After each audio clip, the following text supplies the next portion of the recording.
मेरे प्यारे दोस्तों, कैसे हैं आप सभी? आप सभी लोगों का बहुत-बहुत स्वागत है आपके अपने channel one step to success with RK में।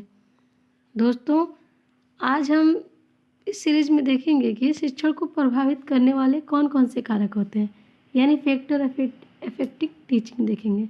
क्या देखेंगे दोस्तों? Factor affecting teaching. थोड़ा सा कम कर लेती हूँ इसको। इसके बारे में हम क्या करेंगे आज जानेंगे दोस्तों कि शिक्षण को कौन-कौन से ऐसे कारक होते हैं, कौन-कौन से ऐसे फैक्टर होते हैं, क्या करते हैं जो शिक्षण को प्रभावित करते हैं। शिक्षा एक जटिल प्रक्रिया है जिसमें अनगिनत तत्व प्रभावित होते हैं। यदि शिक्षक की शिक्षण प्रक्रिया प्रभावशाली नहीं रहेगी तो छात्र कुछ सीख नहीं पाएंगे और शिक्षण कार्य प्रभावी नहीं हो पाएगा। कहने का तात्पर्य यह है दोस्तों कि अगर एक टीचर जो है उसकी अगर शिक्षण जो प्रक्रिया है यानी टीचिंग मेथड जो है वो क्या है, इफेक्टिव नहीं है, इफेक्टेड नहीं है, यानी वो प्रभावशाली नहीं है, तो क्या होंगे इससे पूरे शिक्षण कार्य अफेक्टेड हो जाएंगे दोस्तों। यानी शिक्षण को ये सही से सुचारू रूप से नहीं होने देंगे अगर एक शिक्षक का शिक्षण प्रक्रिया सही नहीं है। तो इसमें बहुत बहुत से कारक होते हैं जिसके कारण शिक्षक की शिक्षण प्रक्रिया प्रभावशाली नहीं बन पाती हैं। उसी में पहला कारक है शिक्षक की मानसिक एवं शारीरिक योग्यता।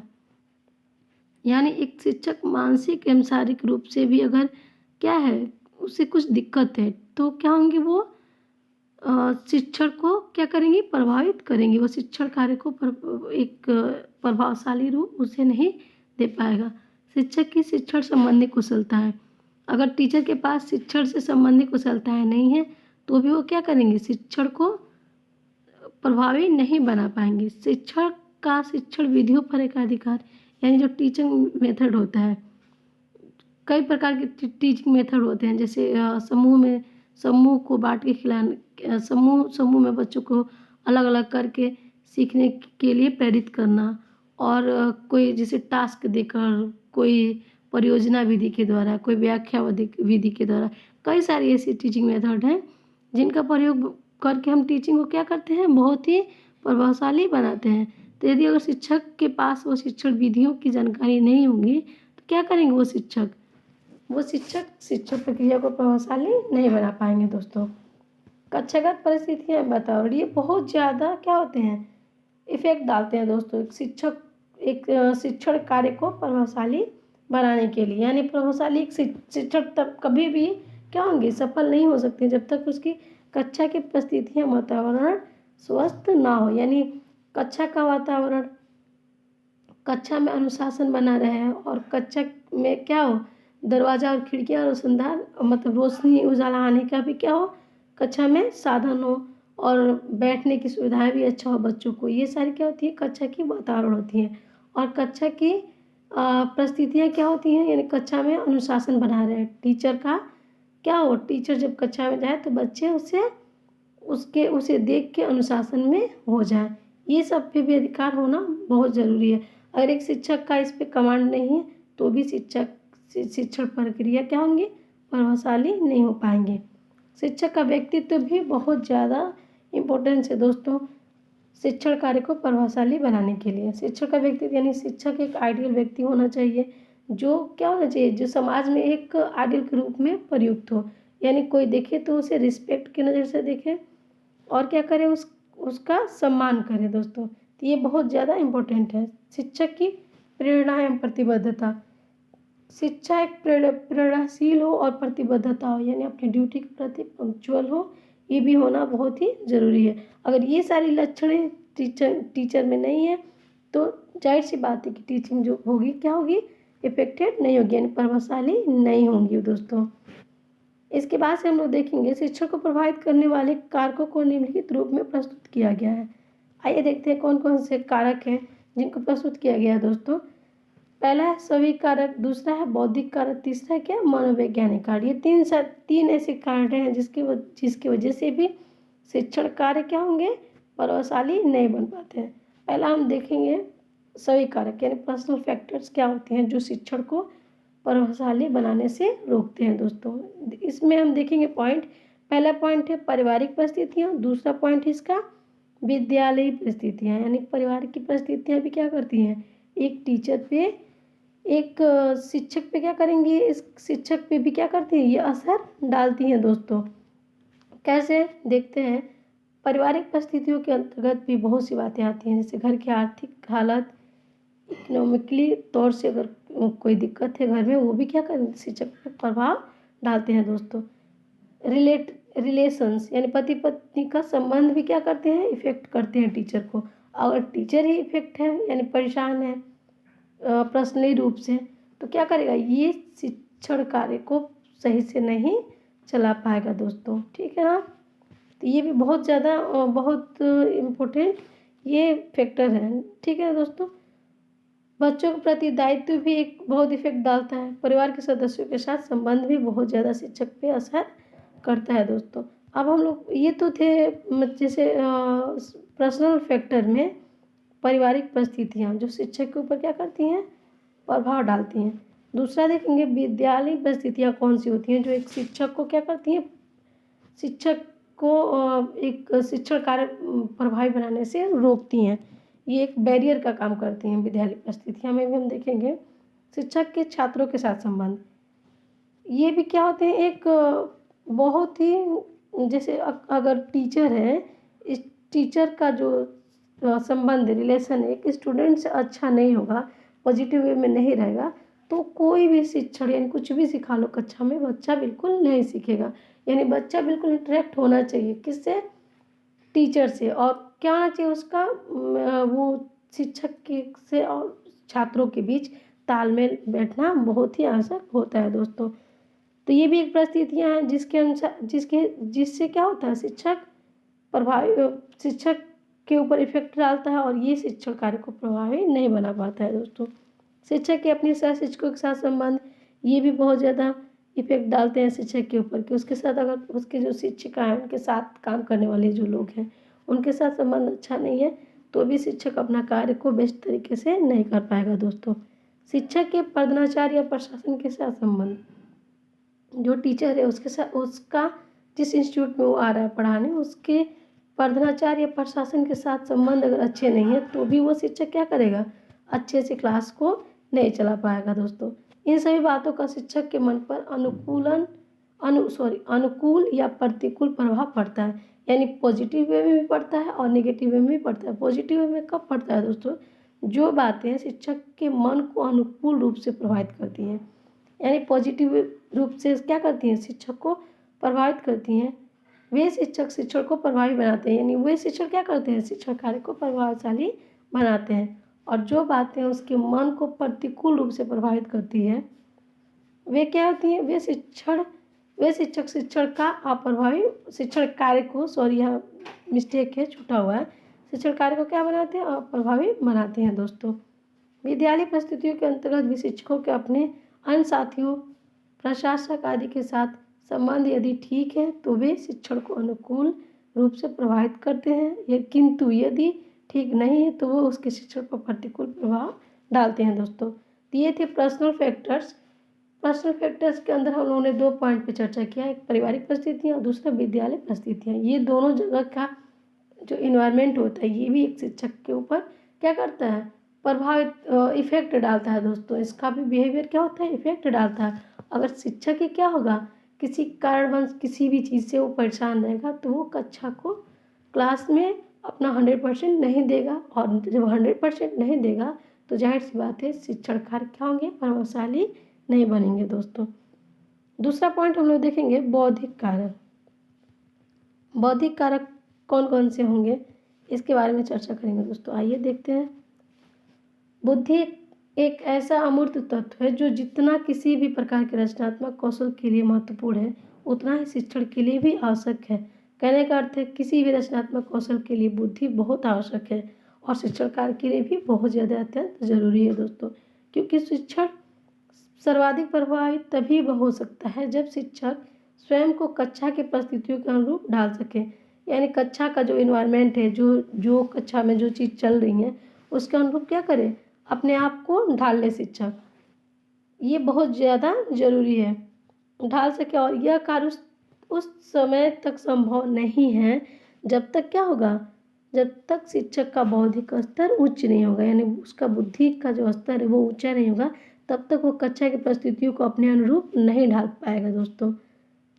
प्रत्येक कक्षा में कुछ छात्र ऐसे मिल जाते हैं, यानी अधिक नहीं तो, यानी अगर बहुत ज़्यादा नहीं तो कुछ छात्र तो ऐसे मिल ही जाते हैं दोस्तों, जो बौद्धिक दृष्टि से कहीं अधिक प्रखर होते हैं, यानी उनकी बौद्धिक दृष्टि से भी क्या होते हैं, उनका IQ लेवल जो होता है बहुत ज़्यादा ऊंचा, बहुत ज़्यादा ऊपर होता है दोस्तों। इन छात्रों की जिज्ञासाओं को भी वही शिक्षक शांत कर पाता है जो स्वयं भी क्या हो, बौद्धिक दृष्टि से प्रखर हो दोस्तों। ये बहुत ज़्यादा क्या है, इम्पोर्टेंट है कि एक शिक्षक तभी उन बच्चों का जिसका IQ लेवल क्या है, बहुत ज़्यादा है, उसके जिज्ञासाओं को वही टीचर शांत कर पाएगा जिसका खुद का, यानी शिक्षक का बुद्धि का लेवल हो क्या हो, प्रखर हो। ठीक है ना दोस्तों। तो ये भी अगर शिक्षक के पास बौद्धिक दृष्टि प्रखर नहीं है तो ये भी क्या करेंगे, शिक्षण कार्य को बहुत ज़्यादा बाधित करेंगे, प्रभावशाली बनने से क्या करेंगे, रोकेंगे दोस्तों। शिक्षक बौद्धिक दृष्टि से जितना उच्च स्तर का होगा उसका शिक्षण समान उतना ही अधिक प्रभावी होगा। यानी कहने का अर्थ ये है कि अगर शिक्षक की बौद्धिक दृष्टि ऊंचा है तभी भी वो क्या करेगा, शिक्षण के कार्य को क्या करेगा, प्रभावशाली बना पाएगा दोस्तों। यदि शिक्षक प्रखर बुद्धि की है तो अगर शिक्षक के पास प्रखर बुद्धि है तो क्या क्या वो कक्षाओं में कर पाएगा दोस्तों। आइए देखते हैं, पॉइंट है का पॉइंट में देखेंगे, छात्रों की शैक्षिक समस्याओं का समाधान उसी समय करेगा। यानी छात्रों की जो शैक्षिक समस्याएं हैं, यानी कोई चैप्टर हम पढ़ा रहे हैं उसमें से ऐसा कुछ आ गया चीज़ें या कुछ ऐसी मीनिंग आ गया, कुछ ऐसी चीज़ आ गई जो बच्चे को नहीं मालूम है, अगर बच्चा उठ के क्वेश्चन करता है तो अगर शिक्षक प्रखर बुद्धि के है तो क्या करेगा दोस्तों, उसी टाइम उसकी समस्याओं का समाधान करेगा। प्रतिभाशाली छात्रों की उत्कंठाओं का उत्तर दे सकेगा, यानी जो कक्षा में जिनका IQ लेवल ज़्यादा है उसके उत्कंठाओं को, यानी जानने की और ज़्यादा क्या होती है, ज़्यादा उनकी जिज्ञासाएं होती हैं कि और क्या मतलब अब इसके आगे क्या, इसके आगे क्या, तो उनकी जिज्ञासाओं को भी शांत वही शिक्षक करेगा जो क्या होगा, प्रखर बुद्धि का होगा। बदलती हुई परिस्थितियों के अनुरूप स्वयं को ढाल पाएगा। शिक्षक क्या करेगा, जब प्रखर बुद्धि वाला जब शिक्षक होगा तो अपने कक्षा को अपने हिसाब से वो उसका एनवायरनमेंट चेंज कर पाएगा दोस्तों। वह यह स्थिति का कहीं सुलभ ढंग से निर्णय ले सकेगा कि कहाँ तर्क से काम लेना है, यानी कहाँ पे लॉजिक लगाना है और कहाँ पे अनुभव को क्या करना है, अनुभव के आधारित ज्ञान देना, यानी अपने जो अनुभव एक्सपीरियंस है, पढ़ाने का एक्सपीरियंस है उसके माध्यम से मतलब बच्चे के प्रॉब्लम को सॉल्व करना है या कोई लॉजिक लगा के सॉल्व करना है। जब शिक्षक के पास खुद का इतना बुद्धि होगा तभी वो क्या करेगा, इस चीज़ को कर पाएगा दोस्तों। यदि कोई बात ऐसी है जिसे वो स्वयं नहीं जानता तो उसे स्वयं और जल्दी सीखकर शिक्षार्थी को बता देगा। यानी दोस्तों ऐसा भी होता है, बहुत सारी बातें हम लोग भी पढ़ाते हैं जब कक्षा में, तो ऐसी बहुत सारी बातें हैं जो हमें नहीं पता होती हैं, कुछ पता होती है कुछ नहीं पता होती है, तो उसको हम लोग क्या करते हैं, बच्चों को स्टॉप करके बच्चा मतलब आपको कल बताएंगे इसका आंसर, और कल फिर पुनः उसको हम लोग खुद देख कर क्या करते हैं, बच्चों को बता देते हैं। तो ये ज़रूरी बहुत है, और ये कौन कर पाएगा, जिसके पास क्या होगी, बुद्धि प्रखर होगी, यानी जो बुद्धि का तेज होगा वही कोई चीज़ जल्दी लर्न करके किसी को बता सकेगा, एक्सप्लेन कर सकेगा अपने लर्नरों को दोस्तों। यह निर्णय कर सकेगा कि कहाँ कौन सी विधि और कौन सी शिक्षण सामग्री उपयुक्त होगी। यानी अगर शिक्षक प्रखर बुद्धि का है तो क्या करेगा, वो निर्णय ले पाएगा कि कहाँ कौन सी विधि लगानी है, यानी किस बच्चों पे कौन सा जो मेथड है, टीचिंग मेथड अप्लाई करना है, ये तभी वो जान पाएगा। और कौन सी शिक्षण सामग्री उपयुक्त होगी, यानी कौन सी शिक्षण सामग्री, ये यहाँ पे दोस्तों शिक्षण सामग्री को मैं बता देना चाह रही हूँ। शिक्षण सामग्री TLM बोलते हैं इसको। TLM का अर्थ होता है दोस्तों टीचर लर्निंग मटेरियल, यानी टीचर के पास जो लर्निंग मटेरियल कराने के, बच्चों को सिखाने के लिए जो मटेरियल होती हैं, वस्तुएं होती हैं, उसी को हम TLM बोलते हैं, यानी शिक्षण सामग्री को हम क्या बोलते हैं, TLM बोलते हैं दोस्तों।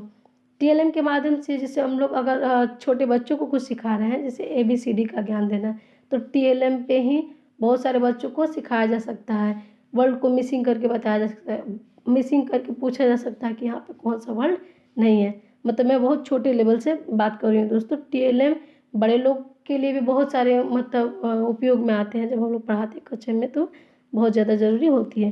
तो TLM के साथ क्या करेगा, वही शिक्षक कार्य कर पाएगा जो क्या करेगा, मतलब जो निर्णय ले पाएगा कि यहाँ पे कौन सी TLM, मतलब उसको जानकारी होगी कि यहाँ पे कौन सी TLM काम करेंगी, तो उसका भी उपयुक्त वो निर्णय उस टाइम ले पाएगा दोस्तों। किसी पाठ की गहराई में वही शिक्षक जा सकता है या जा सकेगा जो बौद्धिक दृष्टि से क्या हो, प्रखर हो। किसी पाठ की गहराई में वही शिक्षक जा पाएगा दोस्तों।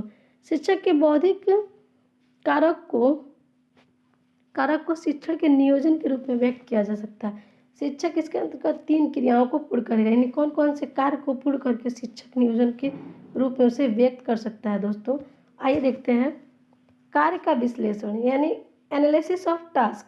शिक्षक क्या करेगा, अगर कोई जैसे कोई आता है उसके पास कार्य मिलता है उसे करने के लिए, तो पहले उसको एनालिसिस करेगा कि इसके अंदर क्या है, कौन सी टीचिंग मटेरियल लगेंगी, कौन सी टीचिंग मेथड अप्लाई होंगी, ये सारी चीज़ों को क्या करेगा, एनालिसिस करेगा, विश्लेषण करेगा दोस्तों।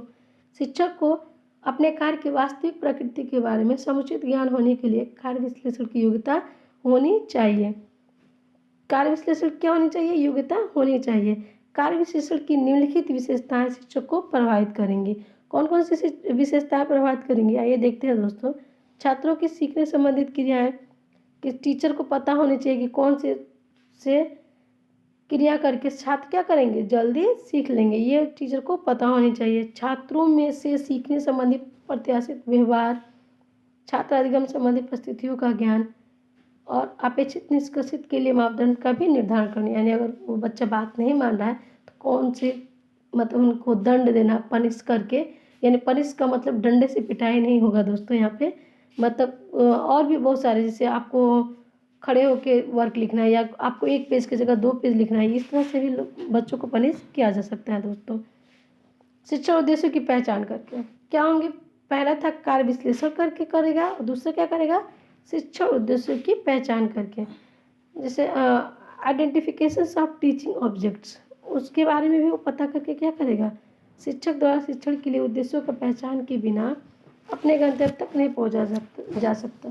कहने का अर्थ है कि अगर शिक्षक कोई शिक्षण कार्य को करा रहा है और उसके उद्देश्य को बिना जाने वो अपने लक्ष्य पर, गंतव्य पर वो नहीं जा सकता। अतः शिक्षण उद्देश्यों की पहचान के द्वारा शिक्षक का मार्ग क्या होता है, प्रस्तुत हो जाता है।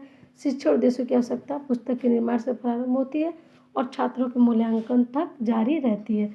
यानी पुस्तक के निर्माण से प्रारंभ होती है क्या, शिक्षण के उद्देश्य, और कहाँ तक वो समाप्त होती है, कहाँ जाके रुकती हैं, जारी रहती हैं, मूल्यांकन तक, यानी वहाँ समाप्त नहीं होती, वहाँ से और फिर शुरू होता है। जैसे फॉर एग्जाम्पल एक बच्चे को कोई टास्क दे रहे हैं, ठीक है ना, कोई भी एक चैप्टर दे रहे हैं, उस चैप्टर के बारे में उसको पता करना है, ठीक है। तो जैसे कि मतलब जीव क्या होते हैं इनके बारे में दे देना है, या फिर यह शिक्षा क्या होती है इनके बारे में दे देना है, और बच्चा उस क्या करेगा, वो वहाँ शिक्षा के बारे में पूरा डिटेल जानते जानते जाएगा और लिखेगा, और सीख के जो लिखेगा उसके बाद टीचर क्या करेगा, उसका एनालिसिस करेगा, फिर उसके बाद से उसका मूल्यांकन किया जाएगा और फिर जाना जाएगा कि बच्चों को जो सिखाया गया, यानी इस बच्चे पे जो टीचिंग मेथड अप्लाई हुआ है, जो TLM लगाया गया इन बच्चों पे, उसका कितना ज़्यादा इनके लर्निंग पे असर पड़ा है, ये मूल्यांकन द्वारा ही हम क्या करेंगे, जान पाएंगे दोस्तों। और मूल्यांकन करने के बाद फिर से हम उसको कैसे और अधिक सिखाना है, इसके बारे में इसको हम कंटिन्यू कर पाएंगे दोस्तों, ठीक है ना। तीसरा है अधिगम उद्देश्यों को व्यवहारिक रूप में लिखना है, writing of learning object in behavioural, यानी शिक्षक द्वारा अपने शिक्षण कार्य को अपेक्षाकृत वस्तुनिष्ठ एवं एक मिनट दोस्तों, शिक्षक द्वारा अपने शिक्षण कार्य को अपेक्षाकृत वस्तुनिष्ठ एवं वैज्ञानिक बनाने के लिए अधिगम उद्देश्यों को व्यवहारिक रूप से लिखने की आवश्यकता होती है, क्योंकि शिक्षण को निम्नलिखित रूप में सकारात्मक रूप से, निम्नलिखित रूप जो होती है क्या होती है, सकारात्मक रूप से प्रभावित करती हैं। यह उद्देश्य को विस्तृत रूप प्रदान करता है कब, जब अधिगम के उद्देश्यों को व्यवहारिक रूप से लिखा जाएगा तो, ठीक है ना दोस्तों। यह परीक्षण प्रश्नों के चयन में सुगमता प्रदान करती है, यह शिक्षण एवं अधिगम को संतुलित बनाता है। यह शिक्षण की सभी प्रश्नों के वस्तुनिष्ठ मूल्यांकन में सहयोगी होती हैं। यह शिक्षण युक्तियाँ, व्यू संरचना तथा दृश्य सामग्री के निर्माण में भी सहायक होते हैं दोस्तों। ये थे कौन से कारक? सभी कारक के बाद से हम क्या देखें? बौद्धिक कार्य के अंतर्गत ये आ जाते हैं, यानी टीचर इतने तक कार्य को करके अपने गंतव्य तक, अपने लक्ष्य तक पहुंच जाते हैं, यानी बच्चों को सिखाने में सफल हो जाता है दोस्तों। आगे तीसरा कारक हम देखेंगे, मनोवैज्ञानिक कारण, साइकोलॉजिकल फैक्टर क्या होते हैं, इनके बारे में जानेंगे दोस्तों। आइए देखते हैं।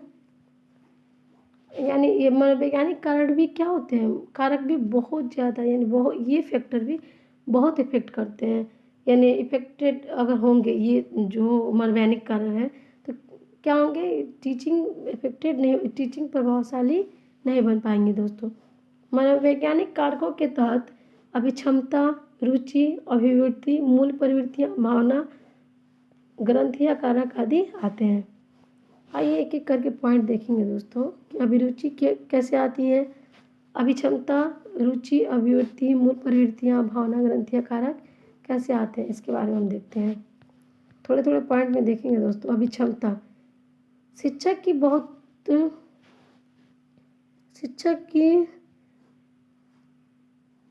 की क्या हो सकती है? उसके कार्य के प्रति उन्मुख करती हैं। यहाँ पे कुछ मिस प्रिंट हुआ है दोस्तों, थोड़ा एक सेकेंड।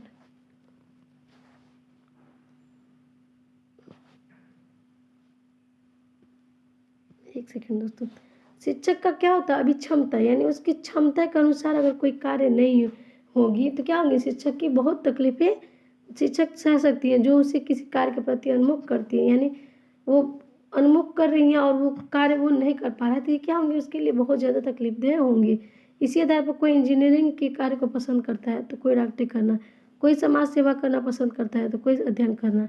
यहाँ पर एक बात दृष्टि में है कि यदि कोई शिक्षक किसी भौतिक प्रलोभन के कारण किसी व्यवसाय या कार्य को पसंद करता है तो वो उसकी अभिक्षमता न कहलाकर अभिवृत्ति कहलाती है। यानी अभिक्षमता वो होती है जो उसको उसे खुद करना पड़े, यानी कहने का अर्थ ये है यहाँ पे कि वो किसी जैसे प्रेशर में आके कोई कार्य ना करे, अपने पसंद का, अपनी अभिक्षमता के अनुसार, यानी जो उसका क्षमता है उसी के अनुसार वो कार्य करे तो वो उस कार्य को क्या करता है? वो बहुत ही अच्छी तरह से कर पाता है। यानी जो करना है वो नहीं करेगा, उससे हट के करेगा तो उस कार्य में उसका क्या करेगा? पूरा मन नहीं होगा और वो उसको प्रभावशाली नहीं बना पाएगा दोस्तों। तो यही होता है कि उसकी जब अभिक्षमता न कहलाकर क्या होती है? अभिवृत्ति कहलाती है। मतलब जो उनके मन के अनुरूप कार्य नहीं होंगे तो वो अभिक्षमता नहीं होंगी, वो क्या कहलाएंगे? अभिवृत्ति कहलाएंगे दोस्तों। शिक्षक का झुकाव मन से अध्यापन की ओर शिक्षक का जो झुकाव होगा वो मन से ना अध्यापन की ओर होगी और ना ही उसे अच्छा शिक्षक बन सकेगा। वो कम से कम संभव है कि दूसरों की तरह जिस शिक्षक का झुकाव मन से अध्यापन की ओर है वो यदि शिक्षक नहीं है तो प्रयास करने पर वो शिक्षक बन सकता है। कहने का पूरा अर्थ ये दोस्तों, यहाँ थोड़ा मिस प्रिंट हुआ है, माफ़ी चाहूँगी। मैं बता रही हूँ कि अभिक्षमता अभिवृत्ति क्या होती है।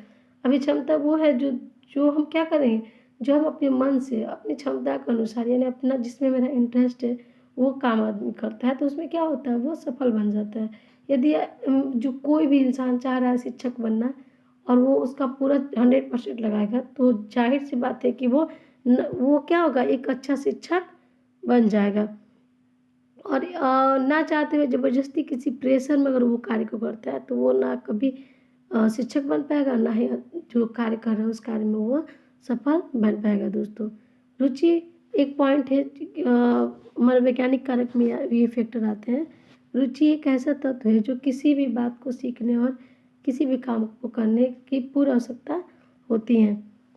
शिक्षक कितना ही बुद्धिमान और अभिक्षमता वाला क्यों ना हो, यदि उसे पढ़ाने में रुचि नहीं है तो वो कक्षा में शारीरिक रूप से चला भले ही आ जाए लेकिन पढ़ा नहीं पाएगा। कहने का अर्थ ये है कि अगर उसकी रुचि भी बहुत ज़्यादा होनी चाहिए, यानी अगर टीचिंग कराने आ रहे हैं तो रुचि भी एक बहुत बड़ा फैक्टर है कि आपका इंटरेस्ट होना चाहिए वहाँ पे कि आप टीचिंग कराने आ रहे हैं, वाकई किसी को क्या करने आ रहे हैं? सिखाने आ रहे हैं। तो अगर इस रुचि के साथ, यानी अपने पूरे मन के साथ अगर हम सिखाएंगे किसी चीज़ को तो क्या होंगे? वो सीखेंगे और बहुत बढ़िया से बच्चे सीख पाएंगे। लेकिन अगर रुचि नहीं है और अभी क्षमता भी है बहुत पढ़ाकू भी है, बहुत ज़्यादा इंटेलिजेंट भी है शिक्षक, और उसका रुचि नहीं है अगर पढ़ाने में, तो क्या करेगा वह शारीरिक यानी फिजिकली रूप से तो कक्षा में प्रेजेंट रहेगा, लेकिन मतलब जो दिमाग मेंटली रूप से वो क्या करेगा, कहीं और उसका दिमाग हो रहेगा। ठीक है ना दोस्तों। अभिवृत्ति, अभिवृत्ति रुचि का ही प्रगाढ़ रूप है, जिसके कारण से हमारी रुचि क्या होती है, रुचि होती है। उसमें रुचि लेते लेते वो हमारी अभिवृत्ति बन जाती है। अभिवृत्ति मतलब बार बार किसी चीज़ को करते करते वो चीज़ हमारी क्या रहती है, आदतें हो जाती हैं। मानव मन की वह दशा जो अध्यापन की ओर उन्मुख या विमुख करे, वही उसकी अभिवृत्ति है दोस्तों।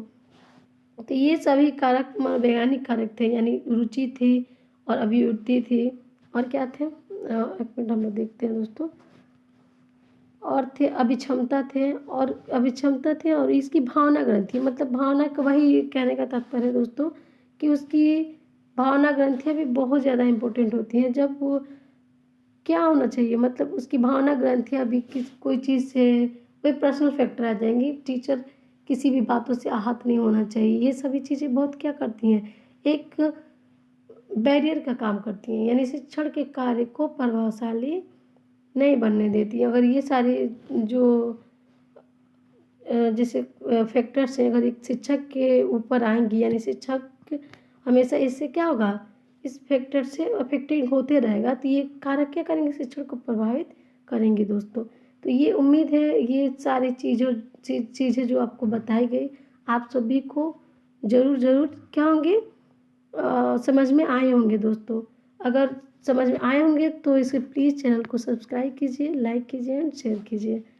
तब तक के लिए बहुत बहुत धन्यवाद। Take care, be safe and be careful दोस्तों।